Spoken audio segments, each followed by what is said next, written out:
En el día de ayer comenzamos a considerar el capítulo 13 del Evangelio de Juan, cuando el Señor lavó los pies de los apóstoles.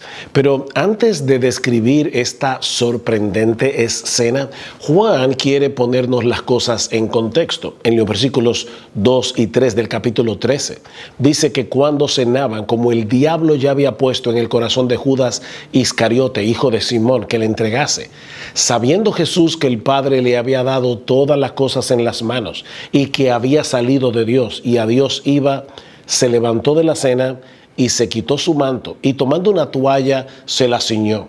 Luego puso agua en un lebrillo y comenzó a lavar los pies de los discípulos y a enjugarlos con la toalla con que estaba ceñido. El Señor no tuvo en ese momento una crisis de identidad. Él estaba plenamente consciente de su grandeza cuando decidió lavar los pies de sus discípulos, incluyendo los pies del traidor. En ese tiempo los caminos no eran asfaltados como ahora y los hombres usaban unas sandalias que no los protegían completamente del polvo y de la arena del camino. De manera que sentarse a comer sin lavarse los pies podía resultar bastante incómodo.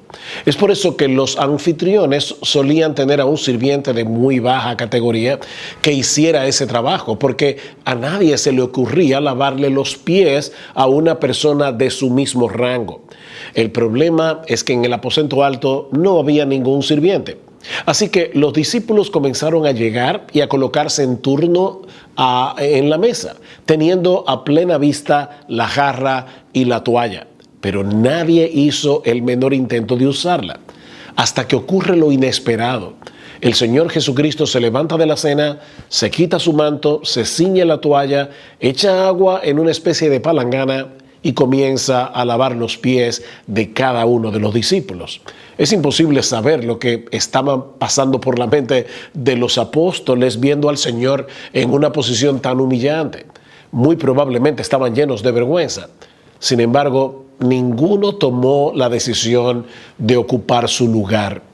Podemos suponer que algunos estuvieran dispuestos a lavar los pies de Jesús, pero lavarse los pies entre ellos, eso era demasiado humillante. Estos hombres tenían el corazón lleno de orgullo y Cristo lo sabía, pero aún así continuó lavándole los pies uno a uno. Ahora, antes de juzgar a los apóstoles, la pregunta que tú y yo debemos hacernos hoy es: ¿qué habríamos hecho de haber estado en el aposento alto esa noche? Y no pienso que tengamos que ponernos a especular para responder esa pregunta. ¿Qué tan dispuestos estamos a humillarnos para servir a otros en nuestra familia, en nuestra comunidad, en nuestra iglesia? Sobre todo cuando el servicio que hacemos no es el que las personas suelen admirar o cuando sabes que es probable que ni siquiera te lo agradezcan. Tú y yo necesitamos meditar en esta pregunta, no solo en el día de hoy, sino a lo largo de toda nuestra vida, mientras contemplamos en las Escrituras la humildad de Jesús y clamamos al Padre en oración que nos conceda por el poder de su Espíritu ser cada vez más como Él.